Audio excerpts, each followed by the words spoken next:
Hello everyone, today I would like to tell you another little story from Daoism.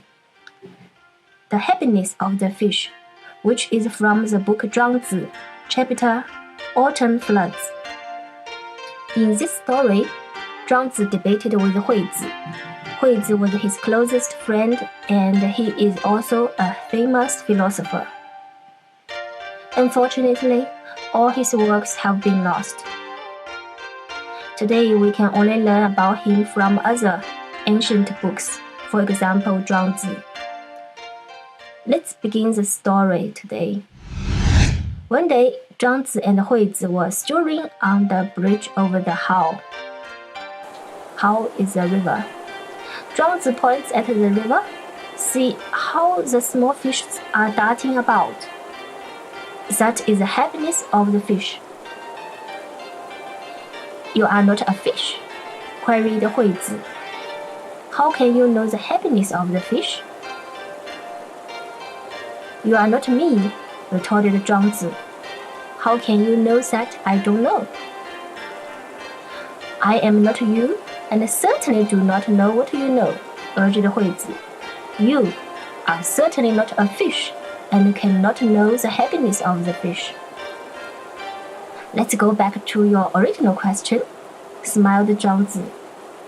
You asked me how I knew the happiness of the fish. Your question shows that you knew that I knew. I knew it over the bridge on the Hao River. This story tells us that we will never know about what is in someone else's head. We can only infer it through our own experience and feelings. So Huizi said that Zhuangzi is unable to know the happiness of the fish. In turn, Zhuangzi said that Huizi was unable to deny the fact that he knows about the happiness of the fish.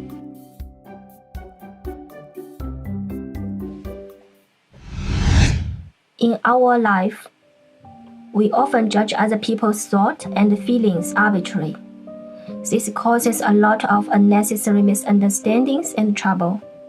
Maybe you give a lot try to make others happy, but you find at last he or she doesn't happy at all, or they even don't like you. This makes you feel so disappointed. Actually, it is not necessary, because you will never know exactly what the others think and feel. This is also the reason sometimes you think you know somebody very well, but at last you find out that you don't understand him or her at all. This story also reminds me a very interesting question I used to have as I was a child. Were people around me a human? And also, am I a human being? How to prove it? So, this is the story for today. Thanks very much for watching and see you next time.